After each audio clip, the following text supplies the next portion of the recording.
வணக்கம் நேர்களே. நடந்து முடிந்த நாடாளுமன்ற தேர்தல் முடிவுகள் ஒவ்வொரு கட்சிக்கும் ஒவ்வொரு விதமான படிப்பினையை கொடுத்துருக்குங்க. குறிப்பாக சொல்லணும்னா மக்கள் அலர்ட் ஆயிட்டாங்க. அது பாஜகவாக இருக்கட்டும், காங்கிரஸாக இருக்கட்டும், திமுகவாக இருக்கட்டும், இல்லை அதிமுகவாக இருக்கட்டும். எங்களை டேக்கிங் ஃபார் கிராண்டட்னு எடுத்துக்கிட்டீங்களேனாக்கா யார் என்னன்னு பார்க்க மாட்டோம், தூக்கி போட்டு இன்னொருத்தருக்கு நாங்கள் வாய்ப்பு தந்துடுவோம் அப்படின்ற ஒரு அலர்ட்டை ஏதோ ஒரு விதத்தில் மக்கள் இந்த கட்சிகளுக்கு கொடுத்துருக்காங்க. அது குறைவான இடங்கள் பெறுவதாக இருக்கட்டும், இல்லை குறைந்த வாக்கு சதவீதமாக இருக்கட்டும், அந்தந்த கட்சிகளுக்கான பாடங்கள் புகட்டப்பட்டிருக்கின்றன. ஆனால் பெரும்பாலான இடங்களில் இந்த தேர்தல் முடிவுகளானது ஏதோ ஒரு தரப்பிலிருந்து எதிர்பார்க்கப்பட்ட முடிவுகள் வந்திருந்தாலுமே ஒரு மிகப்பெரிய ஒரு சர்ப்ரைஸை கொடுத்ததுன்னா ரெண்டு மாநிலங்களோட முடிவுகள் தான். ஒன்று ஒடிஷா, இன்னொன்று உத்தரப்பிரதேசம். அதுலேயும் குறிப்பாக உத்தரப்பிரதேசத்தில் இருக்கக்கூடிய ஒரு நாடாளுமன்ற தொகுதி எல்லாருக்குமே ஒரு சர்ப்ரைஸ் ஷாக்கரை கொடுத்தாங்க. ஒரு பயங்கரமான ஒரு ட்விஸ்ட்டை ஒன்றையும் கொடுத்தாங்க. அதுதான் அயோத்தி அமைந்திருக்கக்கூடிய ஃபைசாபாத் நாடாளுமன்ற தொகுதி.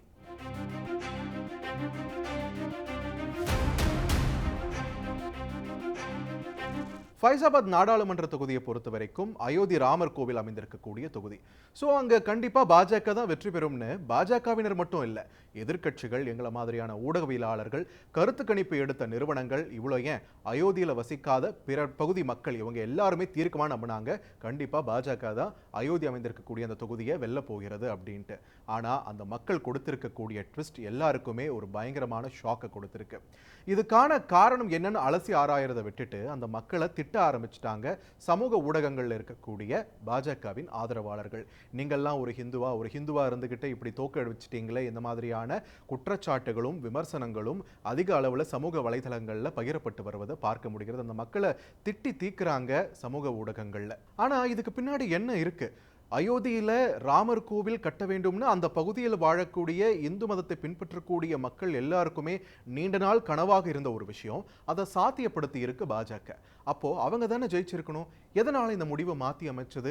இந்த மாதிரியான கேள்விகளுக்கு டெவலப்மெண்ட், அதாவது வளர்ச்சின்னு வரும்போது சில பாதிப்புகள் அங்கே இருக்க தான் செய்யும். அந்த பாதிப்புகள் சாமானியர்களை எந்த அளவுக்கு பாதிக்கும் அப்படின்றத அந்த அரசு உணர்ந்து செயல்பட்டிருக்க வேண்டும் என்பதுதான் அதற்கான பதிலாக இருக்கிறது. ஃபைசாபாத் நாடாளுமன்ற தொகுதியை பொறுத்த வரைக்கும் 5 சட்டமன்ற தொகுதிகளை உள்ளடக்கியது.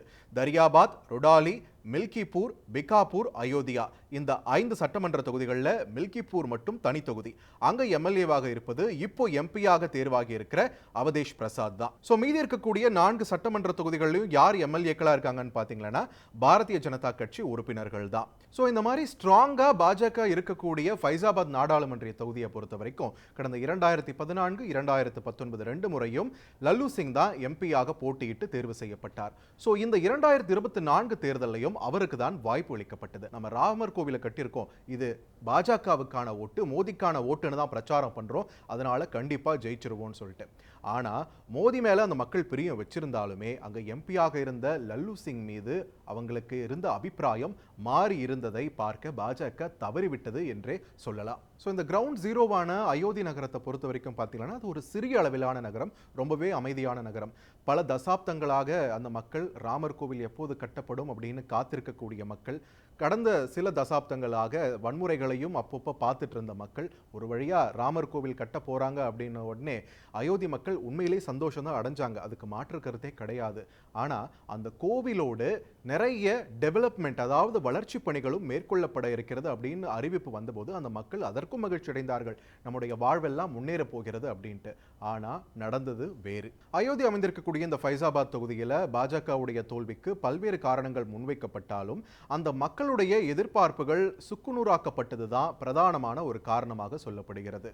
அயோத்தி ராமர் கோவிலை பிரம்மாண்டமா கட்ட போறோம் அப்படின்ற அறிவிப்பை தொடர்ந்து அந்த கட்டுமான பணிகளுக்கான முன்னெடுப்புகளும் தொடர்ந்து வேகம் எடுக்கப்பட்டன. அது மட்டும் இல்லாமல் இங்க எப்படி நம்ம திருவண்ணாமலையில கிரிவல பாதை அப்படின்னு ஒரு பாதை இருக்குல்ல, அந்த மாதிரி அங்கேயும் கோவிலை சுத்தி ஒரு பரிக்ரமா மார்க், ஒரு பாதையானது பல நூற்றாண்டுகளாக பின்பற்றப்பட்டு வருகிறது. அங்க வரக்கூடிய பக்தர்கள் அந்த பாதையை பயன்படுத்துவாங்க அப்படின்றது. இவ்வளவு நாள் அது ஒரு சிறிய அளவிலான ஒரு சாலையாக, ஒரு சின்ன நகரத்தில் எந்த அளவுக்கு இருக்கும் அந்த சாலையா இருந்துச்சு. ஒரு பிரம்மாண்ட கோவில் வருதுன்னும் போது அந்த வளர்ச்சி திட்டங்களுடைய முதற் பகுதி என்ன?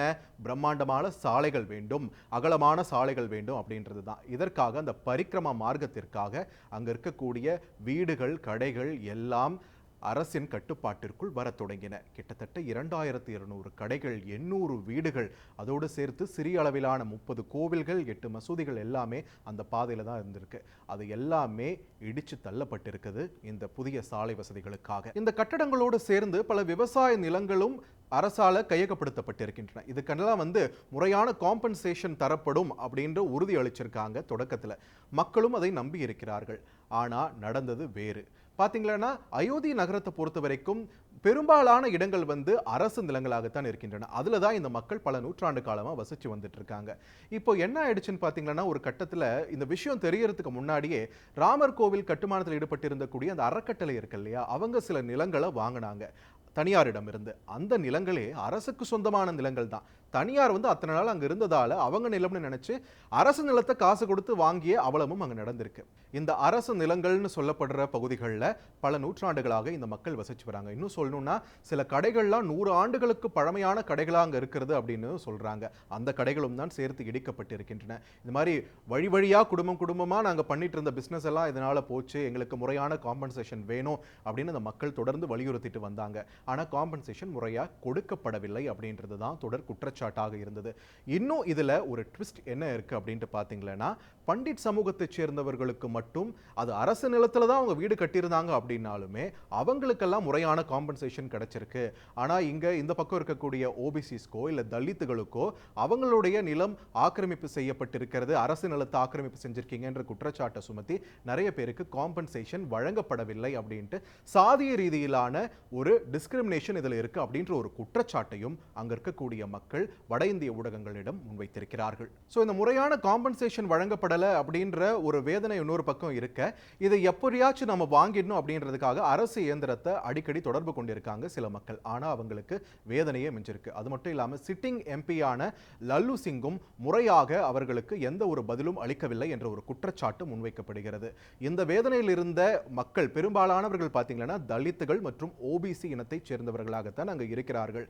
அவங்களுக்கு தான் பெரும்பாலானோர் காம்பன்சேஷன் கிடைக்கல, முறையா கிடைக்கல அப்படின்ற ஒரு குற்றச்சாட்டு தொடர்ந்து வச்சுக்கிட்டு இருந்தாங்க. அந்த மாதிரி நேரத்தில் தேர்தல் பரப்புரையின் போது அதே சிட்டிங் எம்பி லல்லு சிங் விட்ட ஒரு வார்த்தை அவருக்கு எதிராக திரும்பிச்சு. அவர் என்ன சொன்னாரு? அப்கி பார் 400 பார், 400 தொகுதிகளை நம்ம ஜெயிச்சிட்டோம்னா அரசியல் சாசனத்திலே நம்ம மாற்றம் கொண்டு வரலாம் அப்படின்ற ஒரு விஷயத்தை அவர் பேச, அது அங்க இருக்கக்கூடிய பின்தங்கிய மற்றும் தாழ்த்தப்பட்ட மக்களுக்கு ஒருவித அச்சத்தை ஏற்படுத்தி இருக்கிறது. அரசியல் சாசனத்திலே மாற்றம் கொண்டு வராங்கன்னா நமக்கு இத்தனை நாளா இருந்த சட்ட பாதுகாப்பு இல்லாம போயிடுமோ அப்படின்ற ஒரு அச்சம் அந்த மக்கள் கிட்ட ஏற்பட்டிருக்கு. அது காங்கிரஸ் உள்ளிட்ட இந்தியா கூட்டணி கட்சியினர் தங்களுக்கு சாதகமாக பயன்படுத்தி கொண்டாலும் இந்த பயத்தை போக்க பாஜக அங்கு தவறிவிட்டது என்பதே நிதர்சனம். இந்த பிரச்சனையெல்லாம் ஒரு பக்கம் போயிட்டு இருக்க, இன்னொரு பக்கம் உள்ளூர் மக்களுடைய கோபம் இன்னும் அதிகரிக்க காரணம் வெளியாட்களுடைய ஆக்கிரமிப்பு தான். அதாவது ஆண்டாண்டு காலமா அங்கதான் நாங்க வசிச்சுட்டு வரோம், ஆண்டாண்டு காலமா அங்கதான் நாங்க பிசினஸ் பண்ணிட்டு இருக்கோம். இன்னைக்கு நாங்க இருந்த இடங்கள் எல்லாம் இடிச்சு தள்ளிட்டு அங்க பிரம்மாண்டமான வேற ஏதோ கட்டமைப்புகள் வருது. அதுல வெளியூர்ல இருந்து இருக்கக்கூடிய ஆட்கள் அங்க வேலை செய்யறாங்க, அவங்க தான் பிசினஸ் பண்றாங்க.